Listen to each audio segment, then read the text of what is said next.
मुझे ये जो ड्रीम्स थे ये बचपन से ही आ रहे थे। यानी पहला ड्रीम तो तकरीबन 5 साल की उम्र में आया। फिर उसके बाद जब मैं 10-11 साल का हुआ तो फिर मुझे भी शौक़ हुआ कि मैं हातिमुन नबीयीन हज़रत मोहम्मद सल्लल्लाहु अलैहि वसल्लम उनकी ज़ियारत हो मुझे। तो उसमें फिर मैंने काफ़ी दरूद शरीफ भी पढ़ी और काफ़ी अल्लाह से दुआ भी की, लेकिन मुझे कोई ऐसा ड्रीम नहीं आया। तो फिर मैंने छोड़ दिया। तो लेकिन उसके कोई तकरीबन आप कह लें जब मैं 13 साल का हुआ फिर तो उसमें मैंने पहली बार अल्लाह और मोहम्मद सल्लल्लाहु अलैहि वसल्लम को अपनी ख्वाब में देखा। तो वो ड्रीम मैंने पहले शेयर किया ही हुआ है। वो क्रिकेट का एक मैदान होता है, उसमें और भी मेरे हम उम्र बच्चे जो होते हैं मेरी एज के, वो हम सब क्रिकेट खेल रहे होते हैं।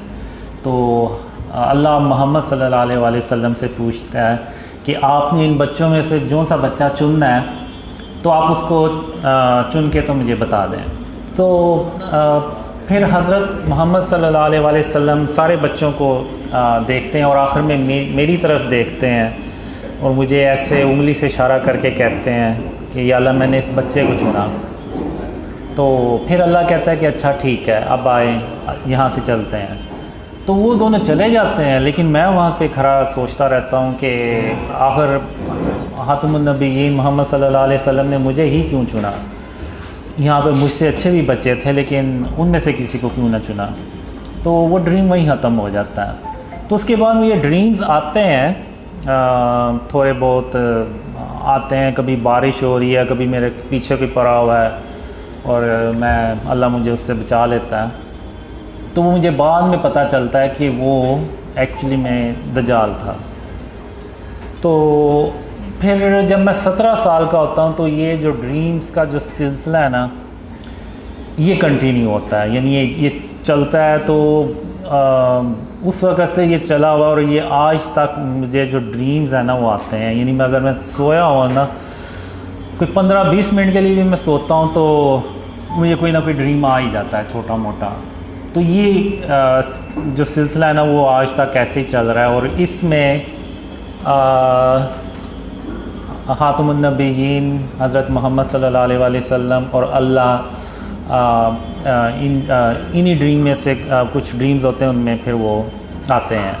और कुछ ड्रीम्स होते हैं जो उनमें नहीं आते, लेकिन वो यानी आगे चल के फिर सच्चे होते हैं। तो मैं यही समझता रहा कि जो अल्लाह के जो वादे हैं, एक ड्रीम था जिसमें अल्लाह ने पहली बार मुझसे बात की, उसी में अल्लाह ने उन वादों का ज़िक्र किया था। वो ड्रीम मुझे आया था 94 में। तो उसमें अल्लाह कहता है कि कासिम, जो वादे मैंने तेरे साथ किए हैं मैं उनको पूरा कर दूंगा, और अगर मैं अपने वादे ना पूरे कर सका तो मैं तमाम जहानों का बादशाह नहीं हूँ। तो ये जो अल्लाह के वर्ड थे वो आज भी मुझे हूबहू वैसे ही याद है। तो अब मैं यहाँ पे ये समझता रहा कि अल्लाह के वादे बस ये हैं कि मुझे एक लड़की भी थी जो ड्रीम्स में आती थी। तो मुझे बस यही रहा था कि अल्लाह के वादे ये हैं कि मेरी उससे शादी हो जाएगी और हैप्पी एंडिंग हो जाएगी बस। तो मेरा कभी दूसरी तरफ ध्यान ही नहीं गया कि जो ड्रीम्स अल्लाह ने मुझे क़यामत से रिलेटेड दिखाए हैं, जिसमें आप कह लें मेजर साइंस ऑफ क़यामा,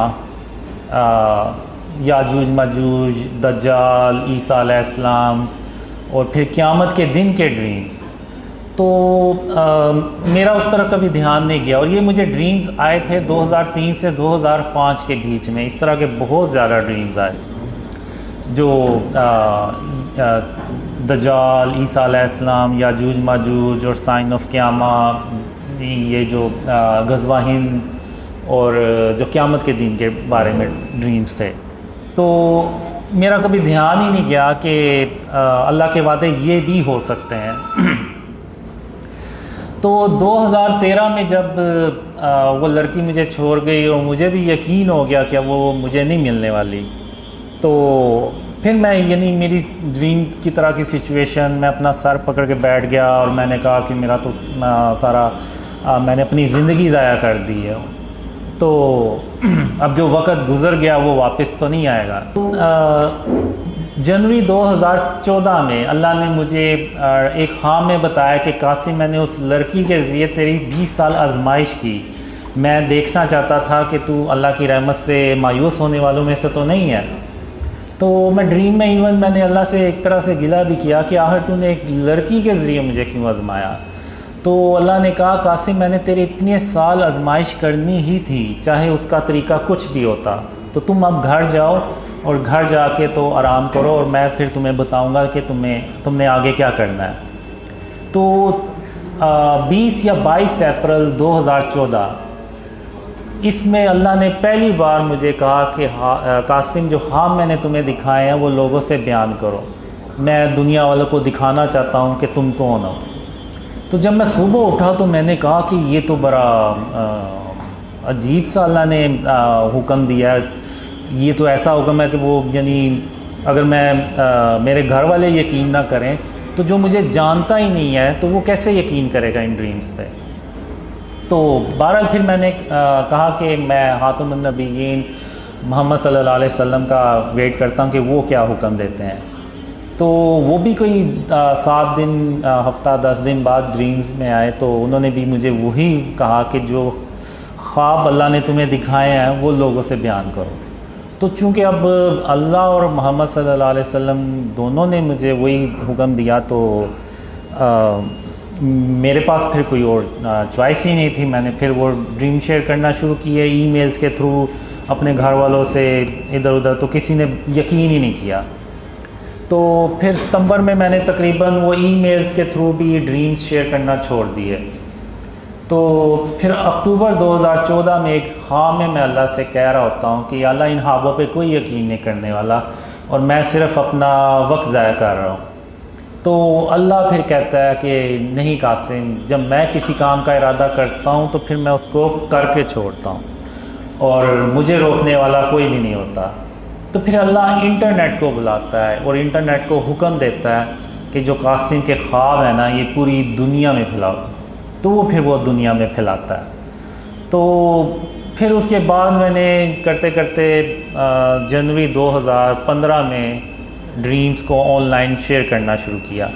वो भी एक तो इस ड्रीम से मुझे थोड़ा सा आइडिया हुआ और दूसरा ये था कि कोई दिसंबर के शुरू में खातमुन नबीयीन मोहम्मद सल्लल्लाहु अलैहि वसल्लम ख्वाब में एक ही रात में 2 बार आए और उन्होंने मुझे यही कहा कि कासिम, अपने ख्वाब लोगों से बयान करो, पाकिस्तान को बचाने के लिए, इस्लाम को बचाने के लिए।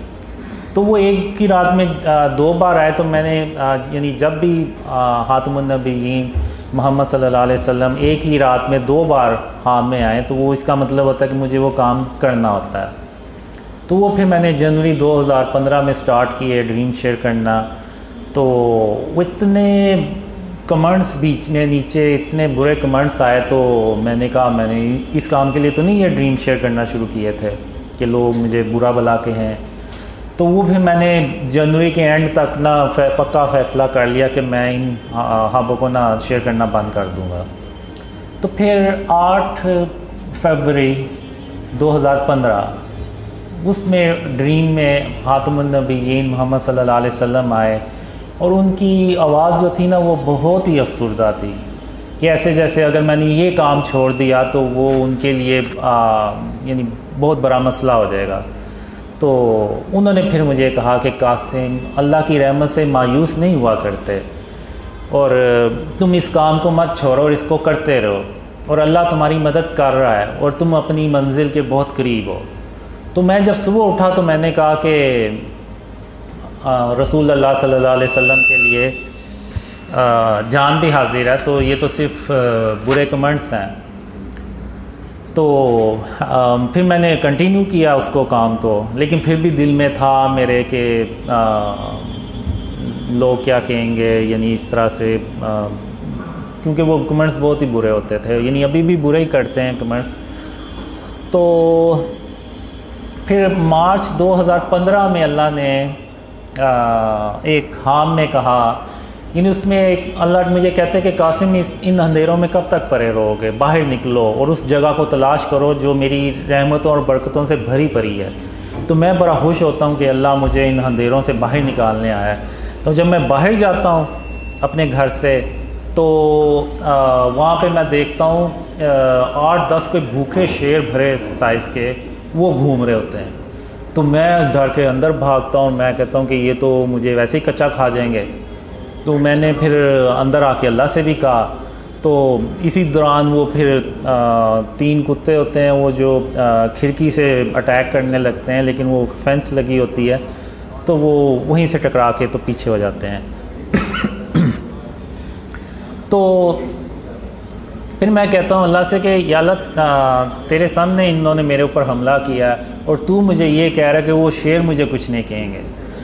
तो फिर अल्लाह खैर उनको मार देता है और फिर अल्लाह मुझे कहता है कि कासिम या तो वो काम करो जिसका मैंने तुम्हें हुक्म दिया है या फिर इन अंधेरों में हमेशा हमेशा के लिए पड़े रहो और तुम मेरा यकीन करो मैं तुम्हारी हिफाजत करूँगा और तुम्हें तुम्हारी मंजिल तक बाहिफाजत पहुँचाऊँगा।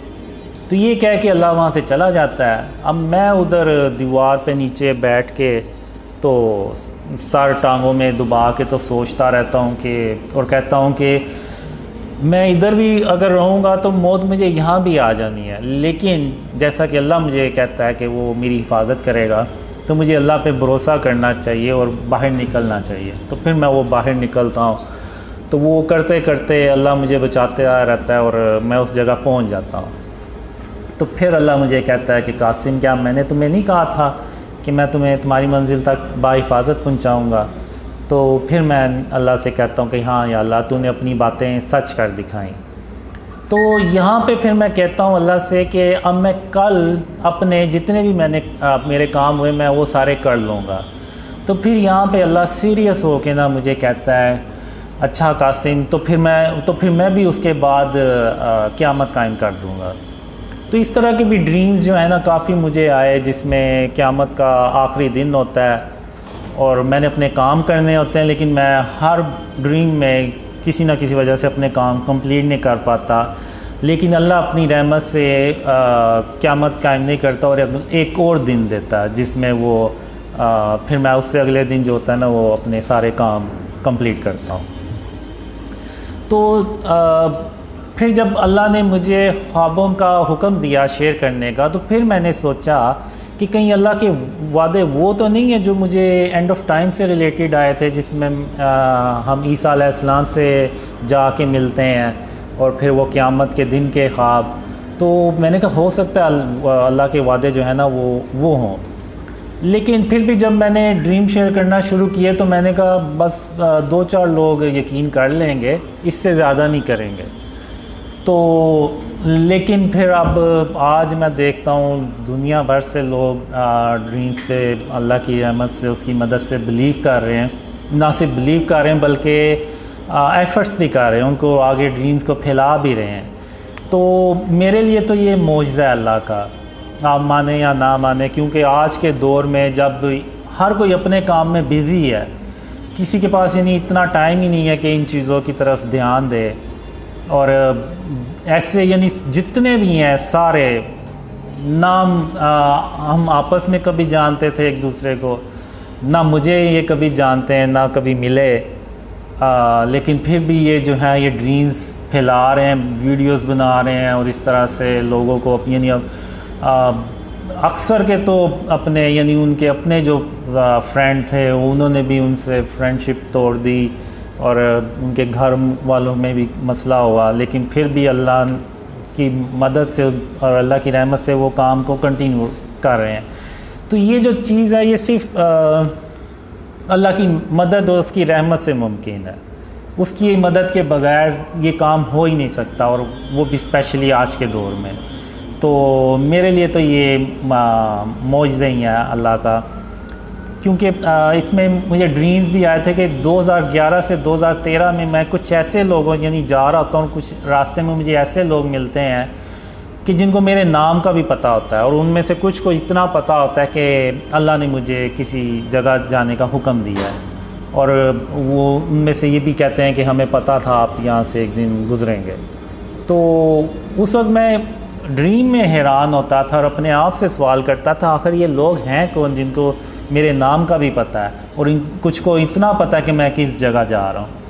तो ये सवालों के जवाब मेरे ख्याल से जब मैंने ड्रीम शेयर करना शुरू किए तो फिर मुझे ये जवाब मिले कि मैंने कहा शायद वो लोग आप ही हैं जिनको मैंने अपने ड्रीम्स में देखा और जिन्होंने मुझे पहचाना। तो अब आपने क्या सवाल पूछा था? जी, अब जब मैंने ड्रीम शेयर करना शुरू किए तो उसमें फिर जो अल्लाह और ख़ातमुन नबीयीन मोहम्मद सल्लल्लाहु अलैहि वसल्लम थोड़ा यानी नॉर्मल रूटीन से थोड़ा ज़्यादा आना शुरू हुए, जिनमें अल्लाह थोड़ा सा ज़्यादा आना शुरू हुआ।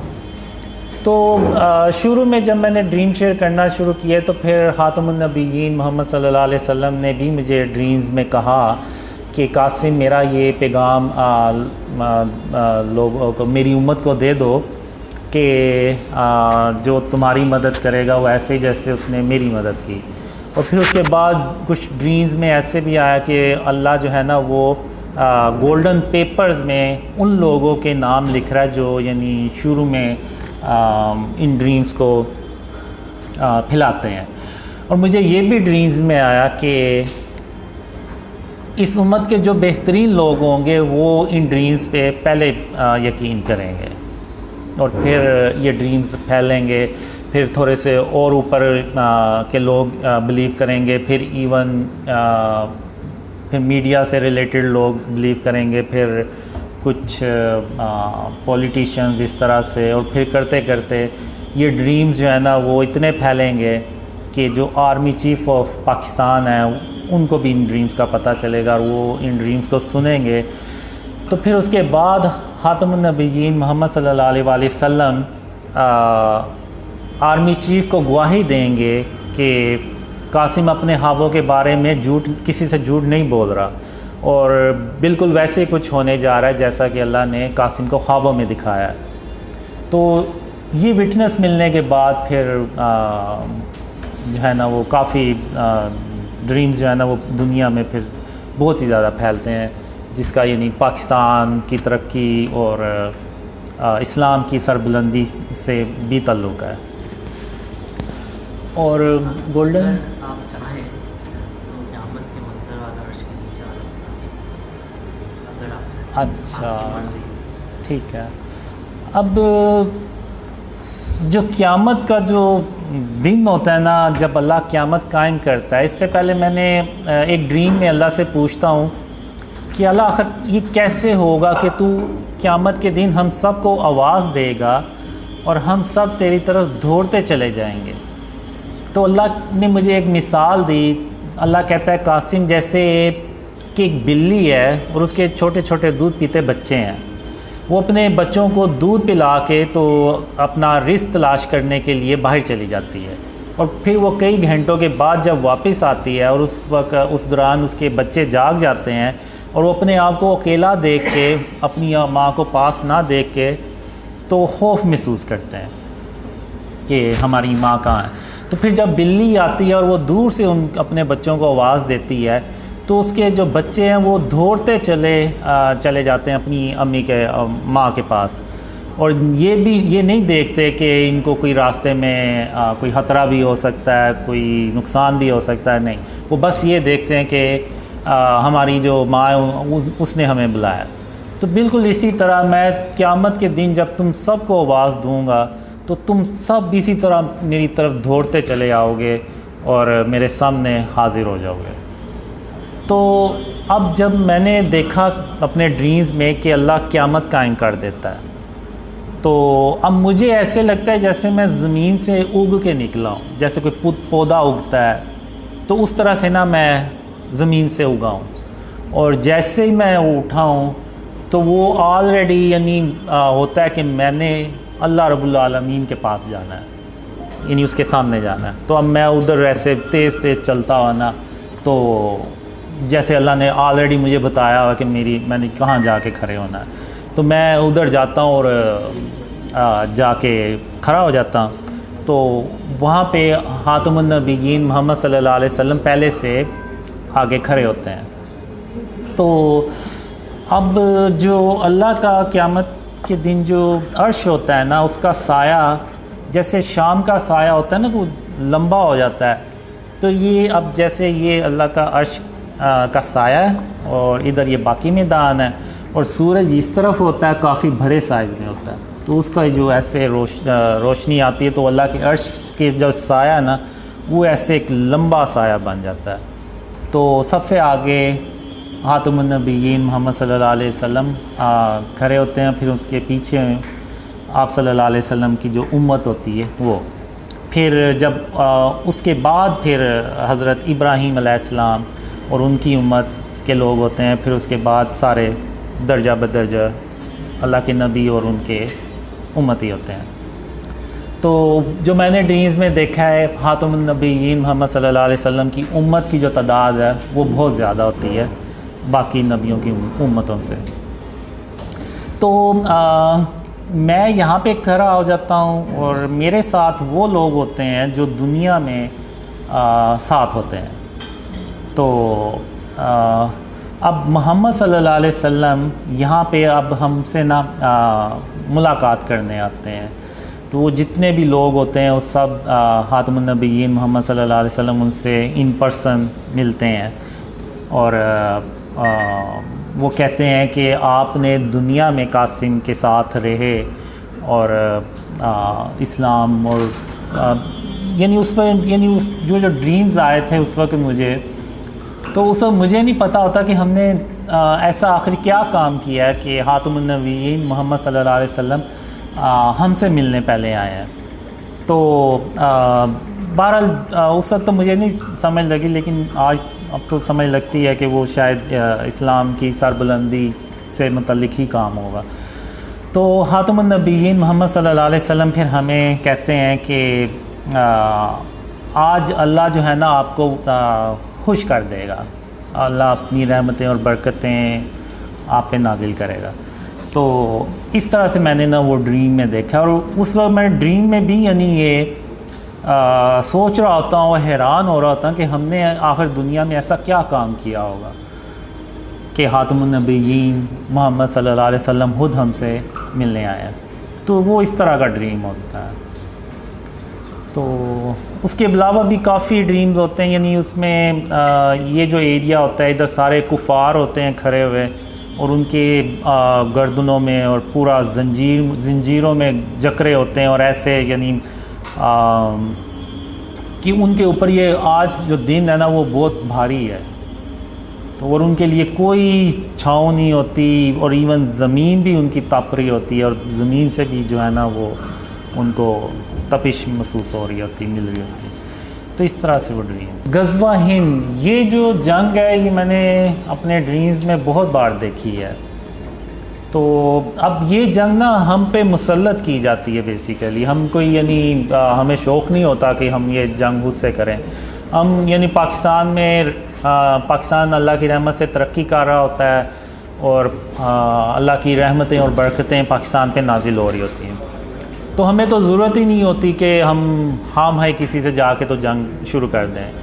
अब होता ये है कि मिडल ईस्ट में जो जंगें हैं ना वो हो रही होती हैं, जिसमें तुर्की और अरब कंट्रीज़ जो है ना वो बहुत बुरी तरह से तबाह हो रहे होते हैं। तो हम ये करते हैं कि उधर जो मुसलमान होते हैं उनको जितना ज़्यादा से ज़्यादा हम पाकिस्तान में ला सकते हैं लेके आते हैं। इससे पहले मैं थोड़ा सा ये बता दूं कि जब आर्मी चीफ़ को गवाही मिलती है मेरे ड्रीम्स के बारे में, तो फिर उनको भी, आर्मी को भी यकीन हो जाता है कि जो पाकिस्तान है ना इसका जो एंड ऑफ टाइम में और आगे जो इवेंट्स आने हैं ना उसमें बहुत अहम की रोल इसने प्ले करना है। तो उस सिलसिले में फिर पाकिस्तान में रिफॉर्म्स होती हैं, जिसको आप कह लें कि इस्लामी सदारती निज़ाम जिसको आप कह लें। तो इस तरह से ना वो चेंज होता है सिस्टम। और जो दूसरा सवाल आपने पूछा है तो वो पाकिस्तान जो अल्लाह ने मुझे ड्रीम्स में दिखाया है, कि जब तक हम शिर्क और उसकी इकसाम से पाकिस्तान को पाक नहीं करेंगे तो अल्लाह की मदद भी नहीं आएगी। अभी होता यह है कि हम जो भी प्लान्स बनाते हैं तो उसमें अल्लाह की मदद हमारे साथ नहीं होती, क्योंकि शिर्क जो है ना वो पाकिस्तान में जगह जगह भरा पड़ा है।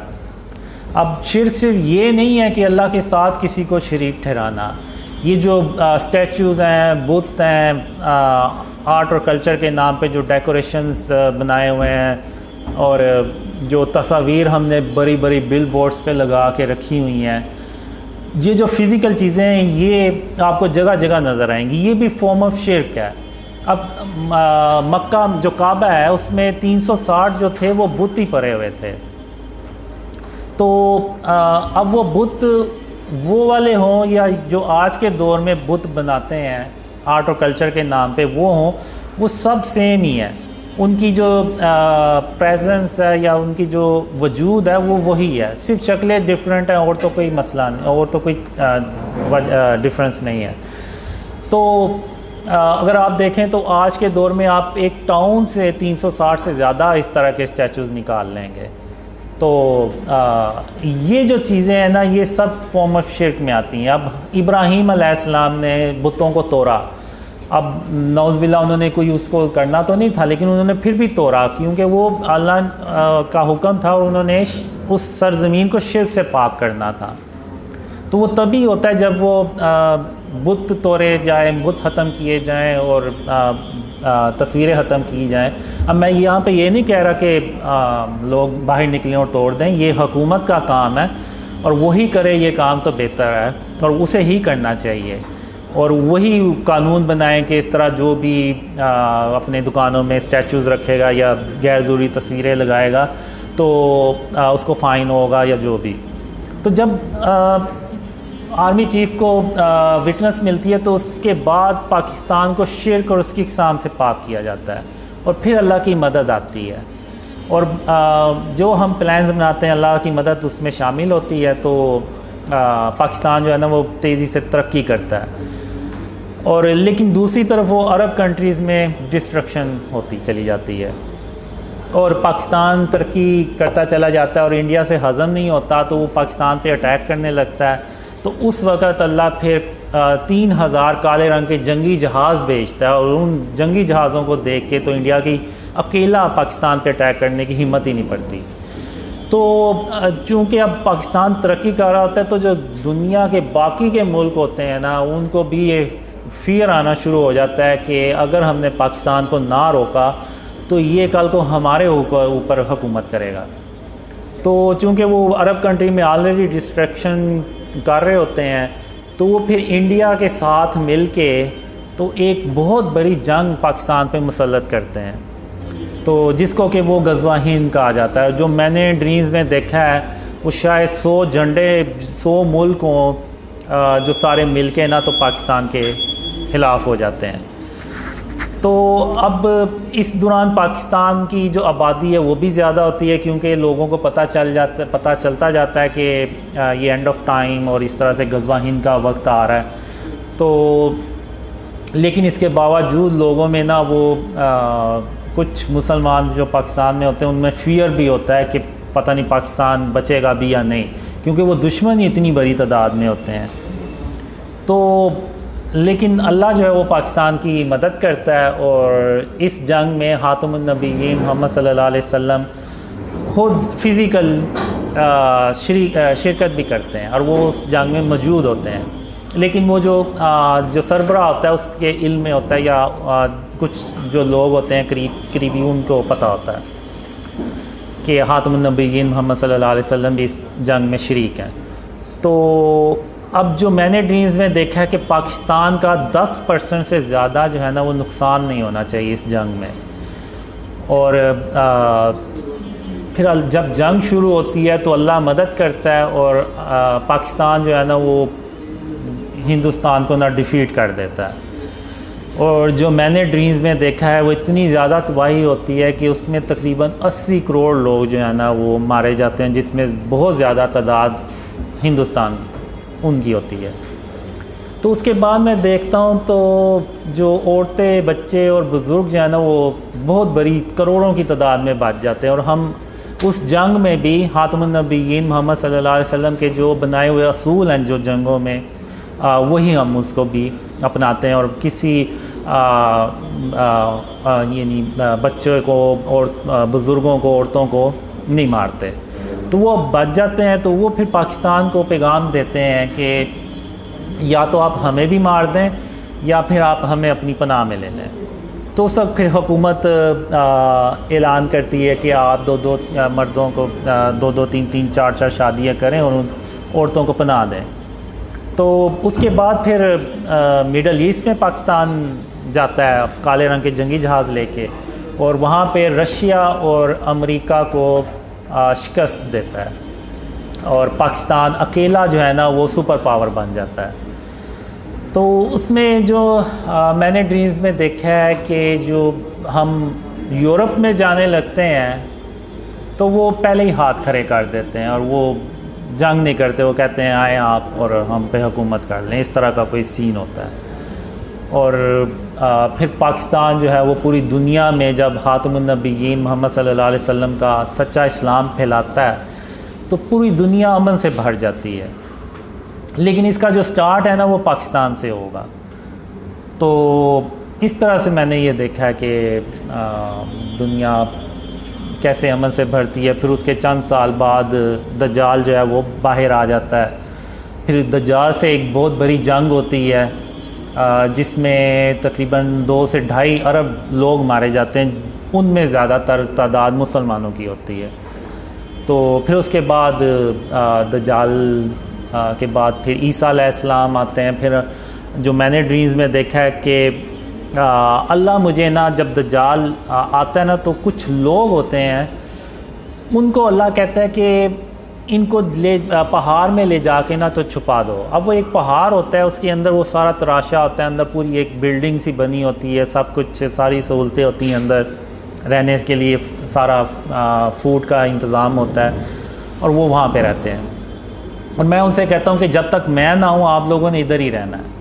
तो फिर जब मैं दोबारा जाता हूँ तो वो ट्रेन पे उनको बिठाता हूँ और फिर वो ट्रेन पे हम जब जा रहे होते हैं तो याजूज माजूज रास्ते में हमारी ट्रेन पे अटैक करते हैं। तो अल्लाह जो है वो हमें बचा लेता है याजूज माजूज से भी। और फिर हम ईसा अलैहिस्सलाम के पास पहुँचते हैं और फिर ईसा अलैहिस्सलाम के साथ रहना शुरू हो जाते हैं। और फिर उसके बाद एक कोई बीमारी आती है जिसमें वो 2 से 3 हफ्ते में सारे मुसलमान जो है ना वो अल्लाह को प्यारे हो जाते हैं। तो उसके बाद शैतान जो होता है वो भी इंसानों की शक्ल में आ जाता है और जो कुफार होते हैं यानी वो बदतरीन लोग होते हैं। अब जब ईसा अलैहिस्सलाम आते हैं तो एक तरफ उम्मत के बेहतरीन लोग होते हैं और दूसरी तरफ आप कह लें कि इंसानी तारीख़ के बदतरीन लोग होते हैं। तो मुसलमानों के बाद वो शैतान जो है वो उनमें इंसानों की शक्ल में आ जाता है और वो उनको बहकाता है और फिर उन्हीं लोगों पे अल्लाह जो है ना वो बदतरीन जो लोग होते हैं ना उन पे क़यामत कायम करता है। तो इस तरह से मैंने ये ड्रीम्स में देखा है। अब जो रीसेंट ड्रीम है वो मैंने 3 दिन पहले देखा था, वो भी काले रंग के जंगी जहाज़ों के बारे में था। तो उसमें ये होता है कि पाकिस्तान में यानी तब्दीली आ चुकी होती है और पाकिस्तान तरक्की करने लगता है। तो उसमें वो फिर 3 काले रंग के जंगी जहाज़ आते हैं और उनमें से एक जंगी जहाज़ इंडिया में जाता है अटैक करने। यानी हम चाहते हैं कि यानी शुरू में ही इंडिया को प्रेशराइज़ किया जाए और इन ख्वाबों का फ़ायदा उठाते हुए। तो एक जंगी जहाज़ जाता है लेकिन इंडिया अलर्ट हो जाता है और वो काफ़ी यानी जहाज़ अपने भी उड़ाता है। तो वो जंगी जहाज़ जो है वो ऐसे हवा में खड़ा भी हो जाता है, रुक भी जाता है और फिर वो वेट करता रहता है। चूँकि वो जहाज़ ज़्यादा होते हैं तो वो फिर वापस आ जाता है। तो जब वो वापस आता है तो इंडिया जो है वो जैसे मैच जीतने के बाद पाकिस्तान से वो शोर शराबा करते हैं और हल्ला गुल्ला करते हैं, तो उसी तरह उनके जो सारा करते हैं और उनके जो जहाज़ होते हैं वो भी ऐसे स्टंट करते हैं कि देखो हमने तुम्हारा जो जंगी जहाज़ आया था उसको भगा दिया। तो लेकिन वो जो जंगी जहाज़ है ना, वो ऐसे वापस आके ना तो ऐसे नीचे, बहुत नीचे परवाज़ करता है। तो यानी इसमें मैं पहली बार यानी देखता हूँ कि वो जंगी जहाज़ ऐसे हवा में रुक भी जाते हैं और ऐसे बहुत लो फ़्लाइट करते हैं। जैसे अब ये एक बिल्डिंग है और इधर नीचे इस लेवल पे घर होंगे, तो वो जंगी जहाज़ जो है ना, वो रेजिडेंशल एरिए से ऐसे गुज़रता हुआ जाता है ऐसे। वरना नॉर्मली जो मिलिट्री जेट फाइटर्स होते हैं वो इतनी लो परवाज़ पे रेजिडेंशल एरिया से नहीं गुज़रते, लेकिन वो गुज़र आता है। तो मैं कहता हूँ कि ये तो यानी बड़ी टेक्नोलॉजी है इस जहाज़ में, ना सिर्फ जहाज़ में बल्कि वो पायलट्स में भी होती है, जाहिर सी बात। वो फिर आहिस्ता से ऐसे अंदर इंडिया के बॉर्डर पे एंटर होता है और 2 मिज़ाइल फायर करता है, एक जो इंडिया की बेस होती है मिलिट्री वो, और एक जो एयर बेस होती है उस पर अटैक करता है, और वो दोनों बेस तबाह हो जाती हैं और वो वापस अपने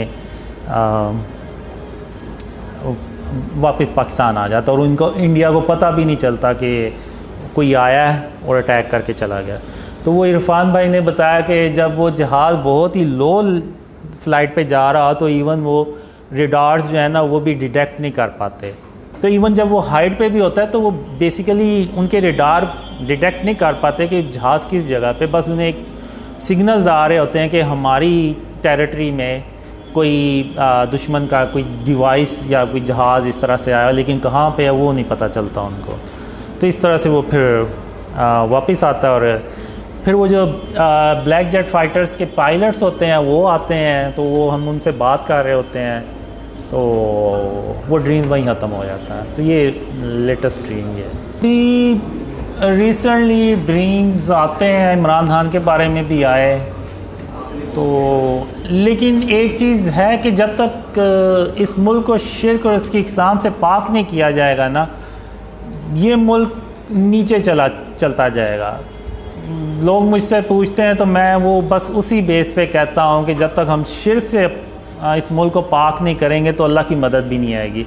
अल्लाह की मदद नहीं आएगी तो इसका मतलब है कि ये मुल्क मज़ीद नीचे चलता जाएगा। तो जो मुझे लग रहा है कि मैं कहना नहीं चाहता, लेकिन मुझे यही लग रहा है कि ये मुल्क में मज़ीद मसाइल पैदा होंगे, मज़ीद डॉलर्स का मसला होगा, इकोनॉमी का और पॉलिटिकल स्टेबिलिटी आ भी जाए तो कोई मुझे नहीं लग रहा कि कोई इकोनॉमी इसकी बेहतर होगी। तो जो नवाज शरीफ के बारे में जो ड्रीम्स थे उसमें वो आएंगे पाकिस्तान दोबारा वापस, लेकिन अल्लाह खैर करे, बस मैं ये कहूँगा कि अल्लाह पाकिस्तान की मदद करेगा इंशाअल्लाह। लेकिन ये है कि जैसे जैसे वो ड्रीम्स फैलेंगे तो लोगों में जो शिर्क और उसकी इक़साम और उसकी अवेयरनेस है वो ज़्यादा होगी, तो लोग अपने आप को बचाएंगे शिर्क से। एक कोशिश जो है ना, अगर वही हम स्टार्ट कर दें तो अल्लाह को वो कोशिश भी पसंद आ जाएगी।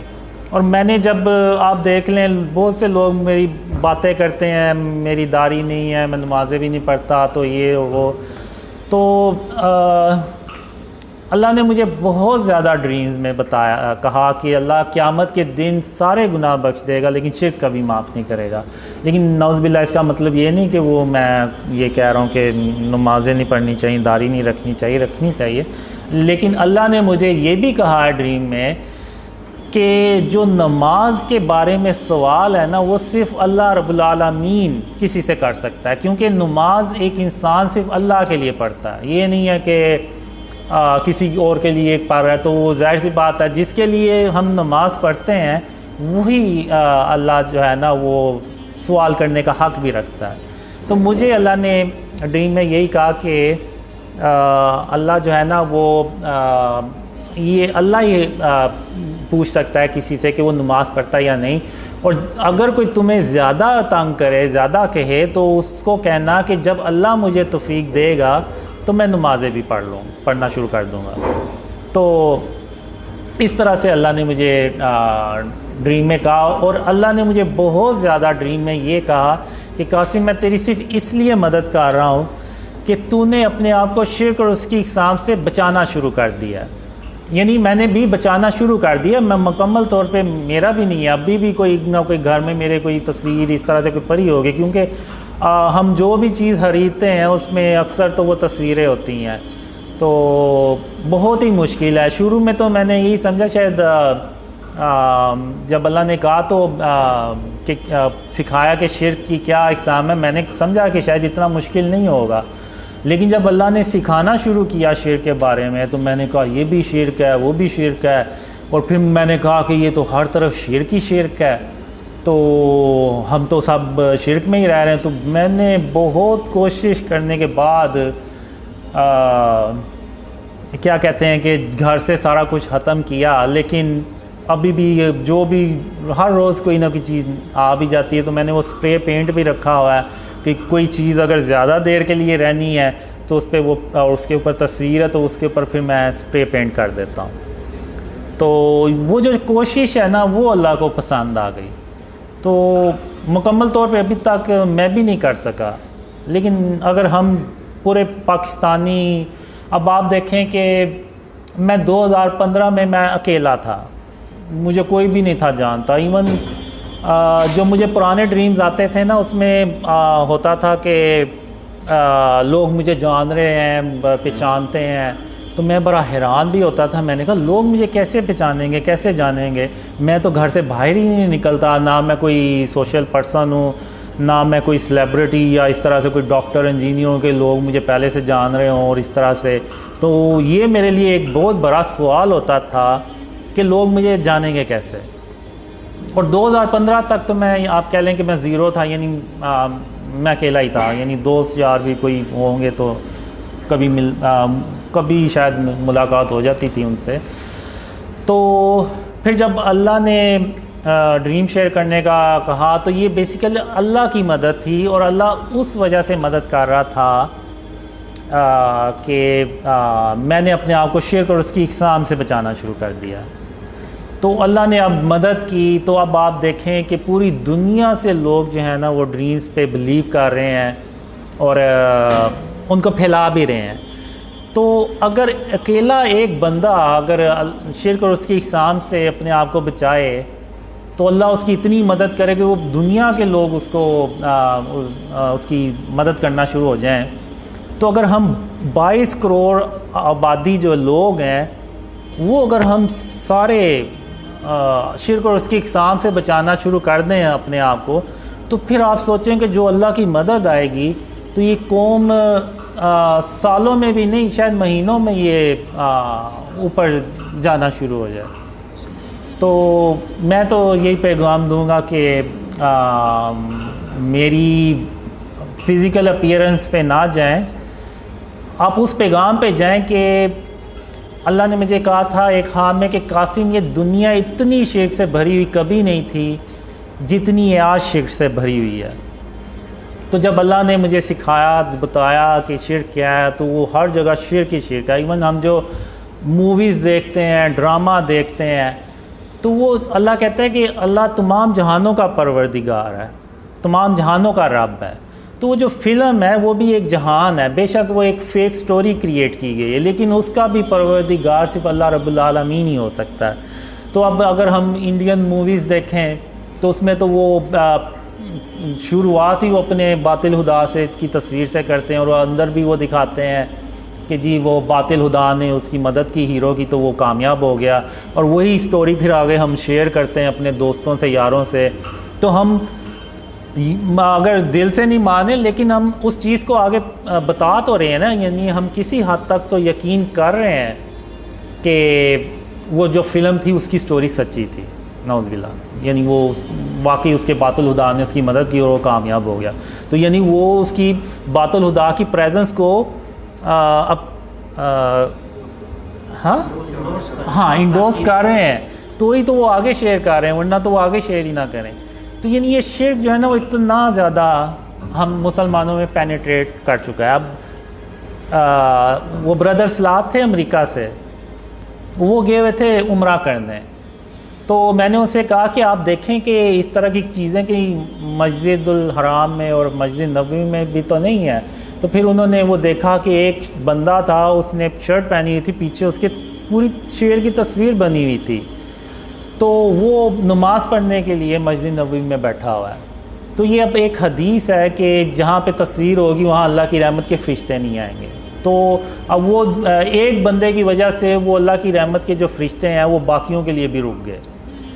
तो अब एक वाक़या था, जंग थी, जब ख़ातमुन नबिय्यीन मोहम्मद सल्लल्लाहु अलैहि वसल्लम वापस आए अपने घर, तो उन्होंने खिड़की पे पर्दा देखा जिस पे वो चिड़िया का, एक परिंदे का स्केच बना हुआ था। तो आप सल्लल्लाहु अलैहि वसल्लम ने उस पर्दे को गुस्से से उतार के तो फेंक दिया और हज़रत आयशा रज़ी ताला अन्हा से कहा कि दोबारा इस तरह की चीज़ मेरे घर ना आए। तो वो एक सिर्फ स्केच था, तो उन्होंने उस पर्दे को भी गुस्से से उतार के फेंक दिया। तो जो स्टैचूज़ हैं और ये सारा ये तो बहुत बड़ी बातें हैं। तो हमें जो है ना वो अपने आप को शिर्क और उसकी इक़साम से हर हाल में बचाना चाहिए। एक सवाल है तरफ से, वो कह रहे हैं कि when is the right time to come to Pakistan, ठीक है, सिस गोनिंग ये फरमा रही, उन्होंने उनकी तरफ से सवाल आगे फॉरवर्ड किया। और दूसरी चीज़ है कि कोई आपको ख्वाब है दुकान के बारे में, कि मोहम्मद हनीफ ने पूछा दुकान धुआं क़यामत की बड़ी निशानी में से एक निशानी, 10 बड़ी निशानियों में से एक बड़ी निशानी ये।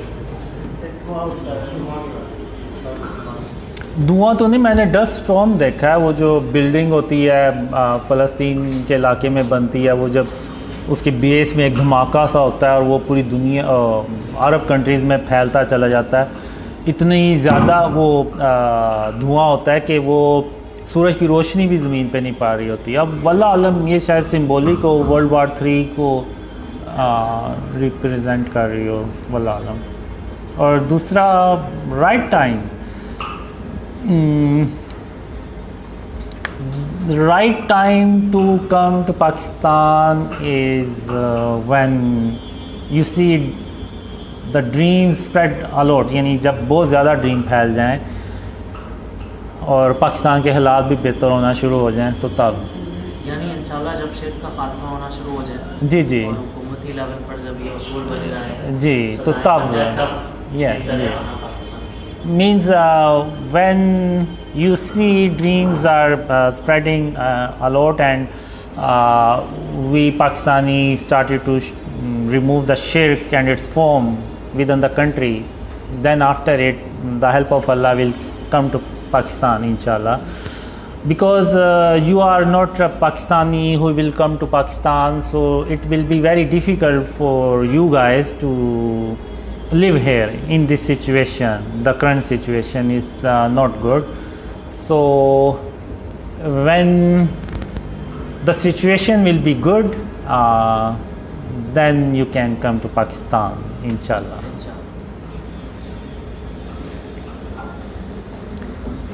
For the Zoom meeting, we were talking about shirk and its form, and I shared my story, how dreams started to come and how Allah helped us, and we talk about Ghazwa Hind, and we talk about current situation, and I shared our latest dream about black jet fighters, which is Brother Talha already translated. So inshallah I will try to share that dream inshallah. ठीक है ज़ीशान, पहला सवाल आप पूछ लें। कासिम भाई अभी ना। हाँ। अस्सलाम वालेकुम कासिम भाई।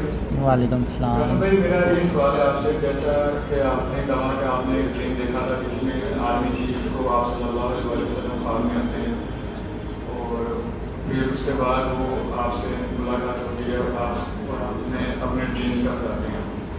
मेरा सवाल ये है यहाँ पे कि क्या आपके फादर में कोई स्ट्रेटजी बताई गई है शिर्क के अलावा भी, किस किस तरह कैसे, मतलब कौन कौन से स्टेप पहले लिए जाएंगे, कौन कौन से स्टेप बाद में लिए जाएंगे पाकिस्तान में रिफॉर्म्स करने के हवाले से?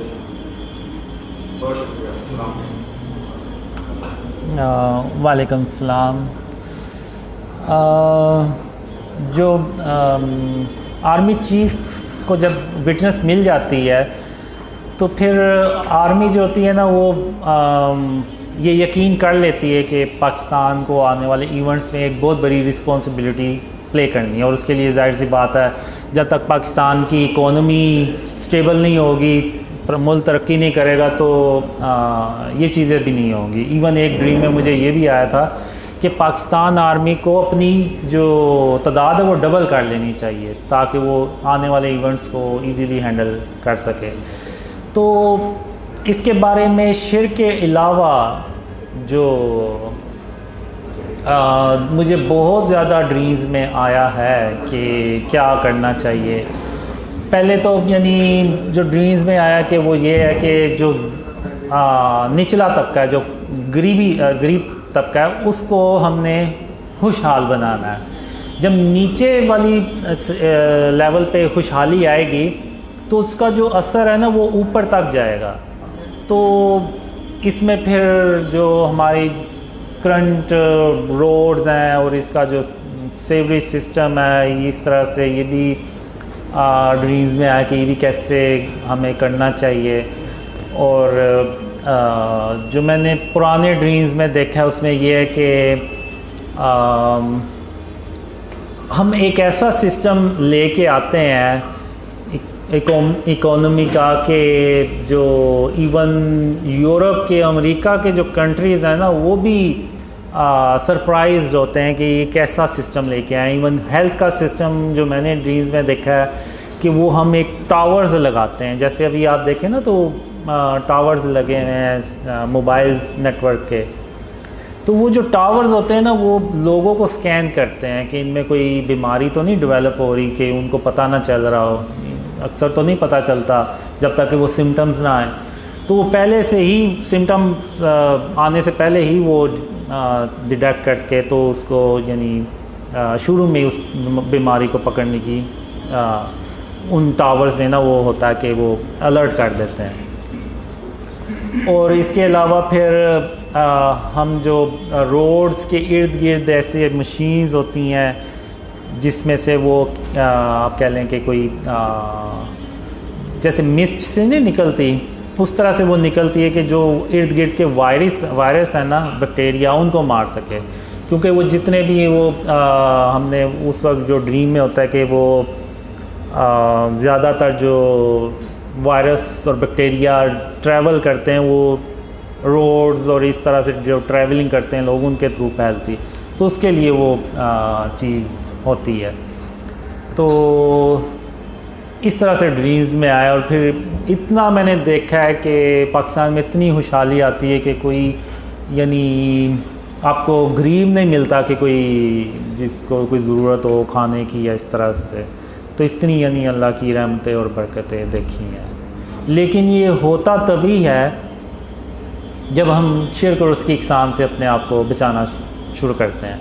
क्योंकि एक सूरह सबा में अल्लाह ने एक कौम का ज़िक्र किया हुआ है जो हर तरह से खुशहाल थी और उसमें कोई बुराई नहीं थी, सारे यानी नेकूकार लोग थे, उनमें कोई भी बुराई नहीं थी।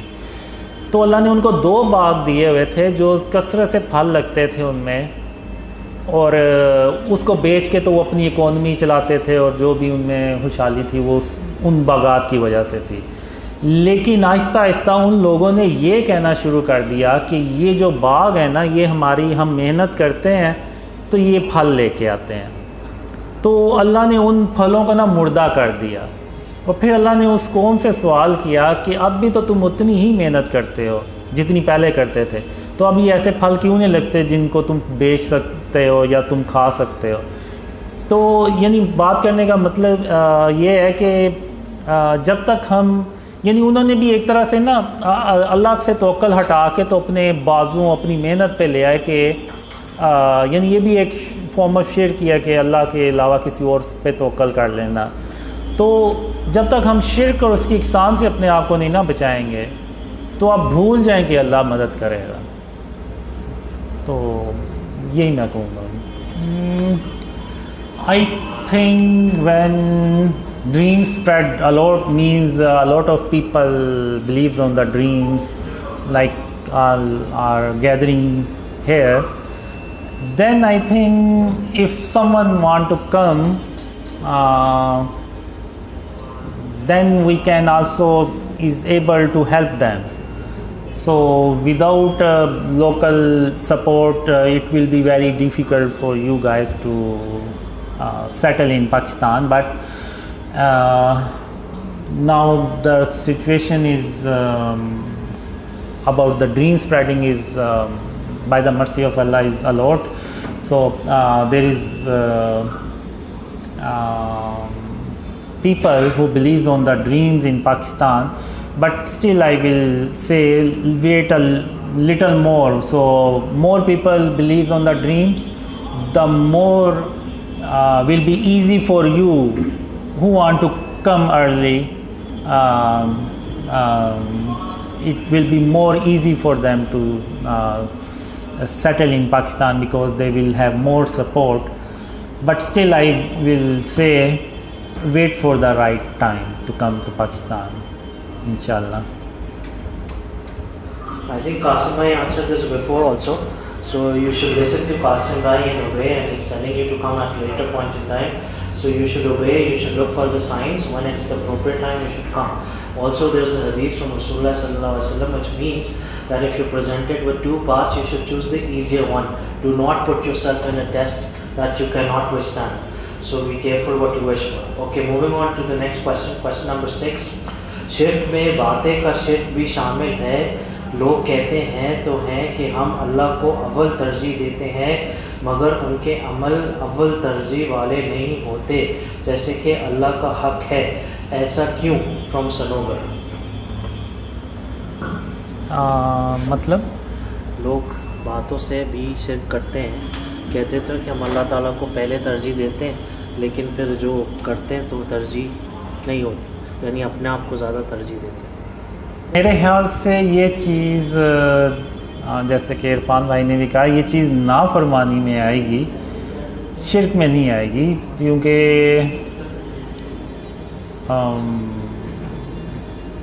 शिर्क तो वो है कि जो यानी जैसे तस्वीरें हो गई, जैसे अगर कोई बंदा किसी को ये कहे कि he is the only hope, यानी यही आखिरी उम्मीद है, तो ये बातें शिर्क के ज़मरे में आएंगी। इस तरह की बातें हमें नहीं करनी चाहिए, क्योंकि हम इंसान हैं, तो इंसान गाफिल भी हो जाता है, लेकिन उसकी नीयत ये नहीं होती कि वो नौज़बिल्ला यानी शिर्क करे। अब जैसे मैं भी हूँ सुस्त और लेज़ी किस्म का, तो अब मैं भी बाज़ बातों में करता हूँगा, और जैसे मैं भी सो जाता हूँ, तो इस तरह से अज़ान हो रही है, नमाज़ नहीं पढ़ रहा, तो ये चीज़ें नाफरमानी में तो आएंगी, जैसे इरफान भाई ने भी कहा, लेकिन ये शिर्क के ज़मरे में नहीं आएंगी। शिर्क के ज़मरे में वो बातें आएंगी कि जैसे गरूर, तकब्बुर हो गया, और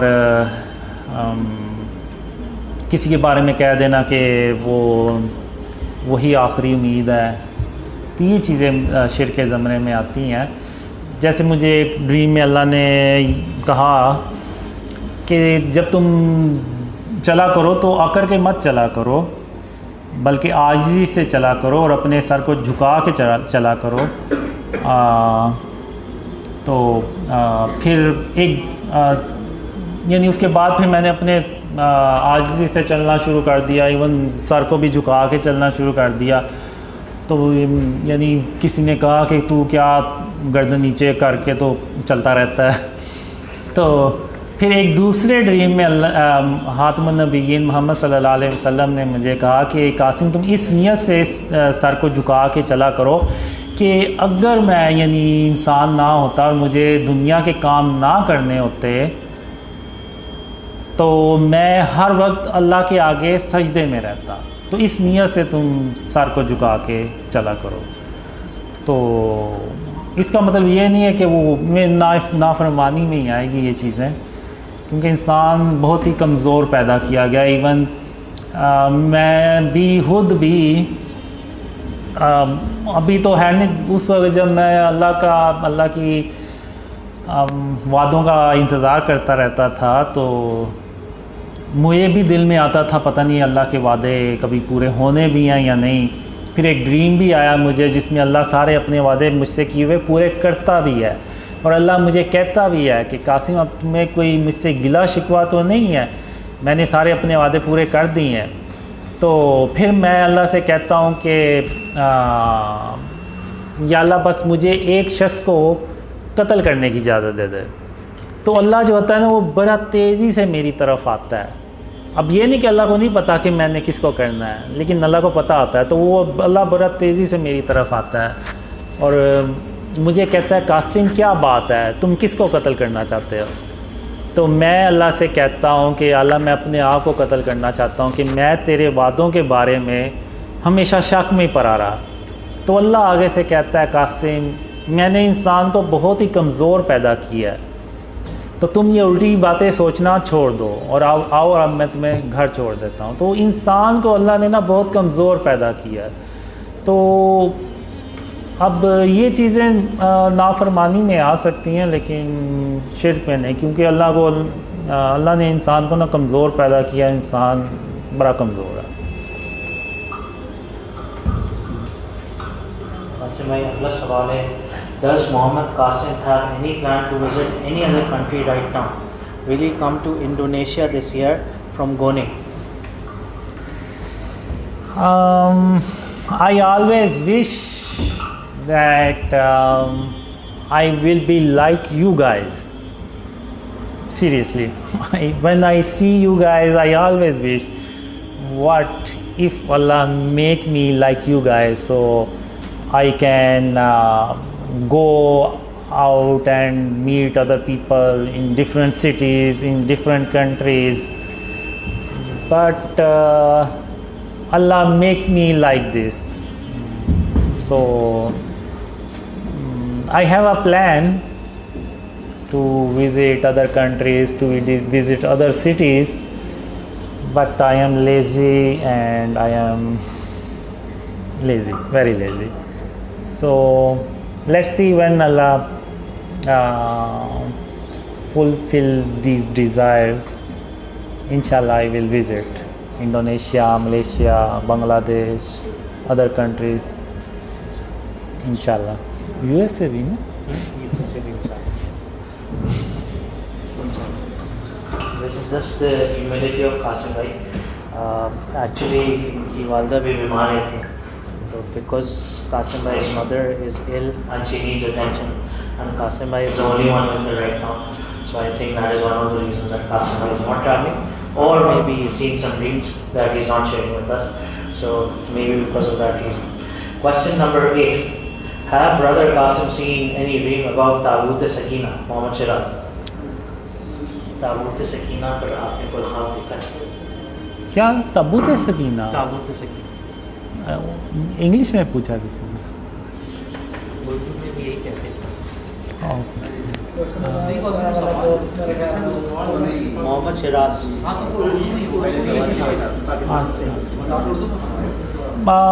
Actually, I don't see any dream like this. Tabut Sakina is a box, big box. Yes, something like that. ये तो you would know, ये also know. No, I did not see any dream like this. Sorry, मैंने इस तरह का कोई dream नहीं देखा अभी। वो जाने का